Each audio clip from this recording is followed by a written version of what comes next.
Hi friends, ಎಲ್ಲರೂ ಹೆಂಗದೀರಿ? ಆರಾಮದಿರಿ ಅಂತ ಹೇಳಿ ನಾನು ಅಂದ್ಕೊಂಡೇನಿ. ಎಲ್ಲರೂ ಆರಾಮಿರ್ರಿ, ಚಲೋ ಹೆಲ್ತ್ ನೋಡ್ಕೊರಿ. ಓಕೆ, ಈ ವಿಡಿಯೋ ಬಂದುಬಿಟ್ಟು ಬಿಗಿನರ್ಸ್ ಸಲುವಾಗಿ. ಯಾರ್ಯಾರು ಟೈಲರಿಂಗ್ ಬಗ್ಗೆ ಗೊತ್ತಿರಂಗಿಲ್ಲಲ್ಲ, ಬೇಸಿಕ್ಸು, ಅವರಿಗೆ ನಾನು ವಿಡಿಯೋ ಮಾಡತ್ತೀನಿ.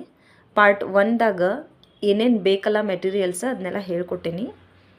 ಪಾರ್ಟ್ 2ದಾಗ ಯಾವ ರೀತಿ ಒಂದು ಬ್ಲೌಸ್ನ ಮಾರ್ಕ್ ಮಾಡಬೇಕು, ಮೆಜರ್ಮೆಂಟ್ ತೊಗೋಬೇಕು, ಮತ್ತು ಮೆಜರ್ಮೆಂಟ್ ಅಳತೆ ತೊಗೊಂಡು ಅದನ್ನು ಯಾವ ರೀತಿ ಮಾರ್ಕ್ ಮಾಡಬೇಕು ಒಂದು ಬಟ್ಟೆ ಒಳಗೆ ಕ್ಲಾತ್ ಮೇಲೆ ಅಂಥೇಳಿ ಅದನ್ನು ಹೇಳ್ಕೊಡ್ತೇನೆ. ಮತ್ತು ಯಾವ್ಯಾವ ಬಾಡಿ ಮೆಜರ್ಮೆಂಟ್ಗೆ ಎಷ್ಟು ಸೆಂಟಿಮೀಟ್ರ್ ಕ್ಲಾತ್ ಬೇಕು ಅನ್ನೋದನ್ನು ನೆಕ್ಸ್ಟ್ ವಿಡಿಯೋದಾಗ ಹೇಳ್ತೀನಿ. ಅಲ್ಲಿ ಮಟ್ಟ ವೆಯ್ಟ್ ಮಾಡಿರಿ. ಓಕೆ, ಬರ್ರಿ ಈಗ ಕ್ಲಾಸ್ ಸ್ಟಾರ್ಟ್ ಮಾಡೋಣ. ಇದು ನೋಡ್ರಿ, ಇದು ಒಂದು ಬ್ಲೌಸ್ ಕೊಟ್ಟಿರ್ತಾರೆ. ಇದಕ್ಕೆ ನಾವು 4 ಟಕ್ಸ್ ಬ್ಲೌಸ್ ಅಂತೇವೆ ರೀ. ಇದಕ್ಕೆ ಕ್ರಾಸ್ ಬೆಲ್ಟ್ ಅಂತೇವೆ ರೀ. ಇದು ಕ್ರಾಸ್ ಬೆಲ್ಟ್ ರೀ, ಇವ 4 ಟಕ್ಸ್ ಬ್ಲೌಸ್ ರೀ. ಈಗ ಇದನ್ನು ಈ ರೀತಿ ಫೋಲ್ಡ್ ಮಾಡ್ಕೋಬೇಕ್ರಿ. ಈ ರೀತಿ ಫೋಲ್ಡ್ ಮಾಡ್ಕೊಂಡು ಮೆಜರ್ಮೆಂಟ್ ಫಸ್ಟ್ ಮೇನ್ ಎಲ್ಲದಕ್ಕಿಂತ ಮುಖ್ಯವಾಗಿ ಲೆಂತ್ ಎಷ್ಟೈತೆ ಅಂತ ನೋಡ್ಕೋಬೇಕ್ರಿ.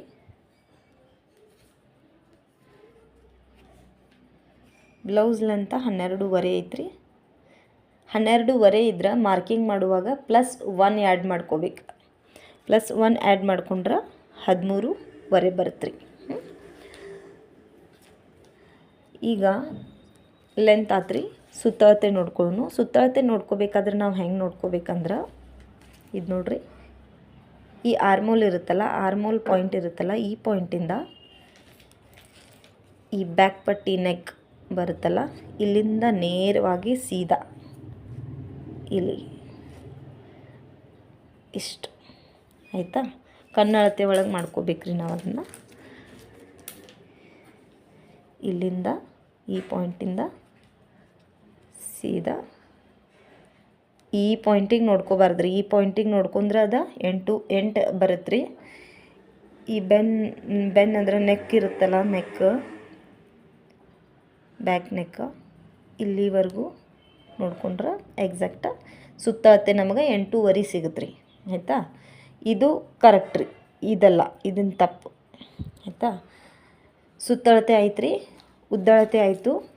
ಅದಾದಮೇಲೆ ಕಸ್ಟಮರ್ ಆರ್ಮೋಲ್ ಸೈಜ್ ಎಷ್ಟಿದೆ ಅಂತ ತಿಳ್ಕೊಬೇಕು. ಇವಾಗ ನೋಡ್ರಿ, ಕಸ್ಟಮರ್ ಕೆಲವೊಬ್ರು ಅಳತೆ ಬ್ಲೌಸ್ ಕೊಟ್ಟಿರ್ತಾರಲ್ಲ, ಅವರು ಕರೆಕ್ಟಾಗಿದೆ ಅಂಥೇಳಿ ತಂದು ಕೊಟ್ಟಿದ್ರಂದ್ರೆ ಅದರ ಅರ್ಥ ಆರ್ಮೋಲ್ ಕರೆಕ್ಟಾಗಿ ಡಿವೈಡ್ ಅಂದರೆ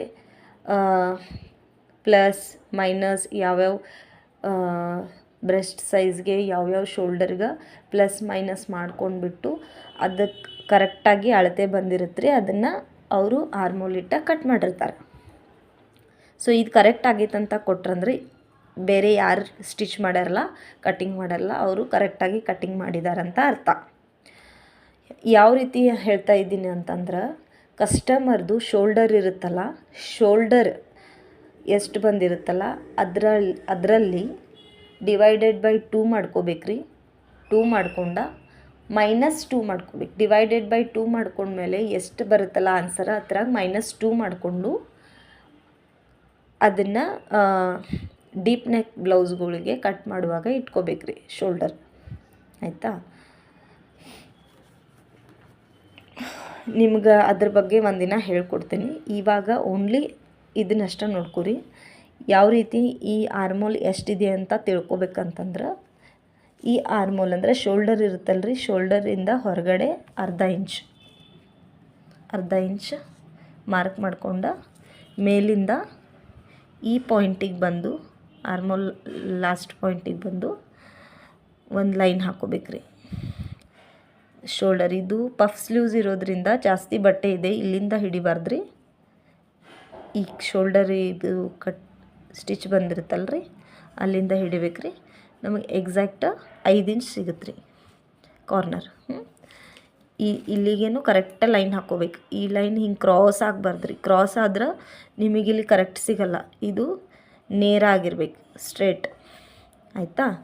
ಇವಾಗ ಶೋಲ್ಡರ್ ಎಷ್ಟು ಇಟ್ಕೊಂಡಾರಂತ ತಿಳ್ಕೊಬೇಕಂದ್ರೆ ಇದು ಹುಕ್ ಪಟ್ಟಿ ಇದಲ್ರಿ, ಇದು ಇಲ್ಲಿಗೆ ನೋಡ್ಕೋಬೇಕು. ಈ ಲೈನಿಂದ ಈ ಲೈನ್ ಕರೆಕ್ಟಾಗಿ ಸ್ಟ್ರೇಟ್ ಲೈನ್ ಬರಬೇಕು ರೀ. ಇದು ಕ್ರಾಸ್ ಬರಬಾರ್ದು. ಕ್ರಾಸ್ ಬಂದರೆ ಇದು ನಿಮಗೆ ಸಿಗಲ್ಲ ಆಯಿತಾ. ಈ ಲೈನಿಂದ ಈ ಲೈನಿಗೆ ನೋಡ್ರಿ ಎಕ್ಸಾಕ್ಟ್ ಕರೆಕ್ಟ್ 5 ಇಂಚ್ ಬಂದಿದೆ. ಶೋಲ್ಡರ್ 5 ಇಂಚ್ ಬಂದ್ರೆ ಇಟ್ಕೊಂಡ್ರೆ ಆರ್ಮೋಲ್ ಕಂಪಲ್ಸರಿ 5 ಇಂಚ್ ಇಟ್ಕೋಬೇಕ್ರಿ. ಶೋಲ್ಡರ್ ಕಮ್ಮಿ ಮಾಡಿಕೊಂಡು ಆರ್ಮೋಲ್ ಜಾಸ್ತಿ ಮಾಡ್ಕೊಂಡ್ರೆ ನೆಕ್ ಫಾಲ್ ಆಗುತ್ತೆ ರೀ ಬ್ಲೌಸ್ ರೆಡಿ ಆದಮೇಲೆ. ಅಥವಾ ಶೋಲ್ಡರ್ ಜಾಸ್ತಿ ಇಟ್ಕೊಂಡು ಆರ್ಮೋಲ್ ಕಮ್ಮಿ ಇಟ್ಕೊಂಡ್ರೆ ನೆಕ್ ಈ ಥರ ಫಾಲ್ ಆಗುತ್ತೆ ರೀ, ಬೀಳುತ್ತೆ ರೀ.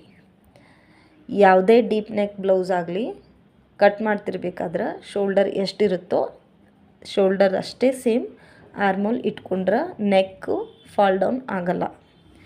ಅರ್ಥ ಆಗೈತಂತ ಅಂದ್ಕೊಂಡೇನಿ. ಇವಾಗ ನಮಗೇನು ಸಿಕ್ತು ರೀ ಇದ್ರಾಗ, ಉದ್ದಳತೆ ಸುತ್ತಳತೆ ಸಿಕ್ತು, ಆರ್ಮೋಲ್ ಸಿಕ್ತು ರೀ. ಇಷ್ಟು ಸಾಕು ನಮಗೆ.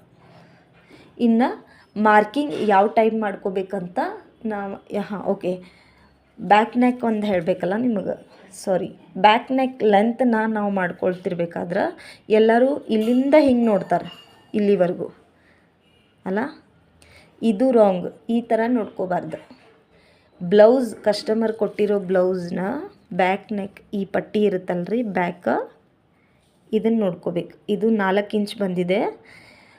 ಮಾರ್ಕಿಂಗ್ ಮಾಡ್ಕೊಳ್ಬೇಕಾದ್ರೆ ಬಟ್ಟೆ ಒಳಗೆ ಪ್ಲಸ್ ಹಾಫ್ ಆ್ಯಡ್ ಮಾಡಿಕೊಂಡು ಮಾರ್ಕಿಂಗ್ ಮಾಡ್ಕೊಂಡ್ರೆ ಸೇಮ್ ರೆಡಿ ಕಸ್ಟಮರ್ ಬ್ಲೌಸ್ದು ಬ್ಯಾಕ್ ನೆಕ್ ಎಷ್ಟಿರುತ್ತೋ ಬ್ಲೌಸ್ ರೆಡಿ ಆದಮೇಲೆ ಸ್ಟಿಚ್ಚು ಬ್ಯಾಕ್ ನೆಕ್ ಅಷ್ಟೇ ಬರುತ್ತೆ ರೀ ಆಯಿತಾ.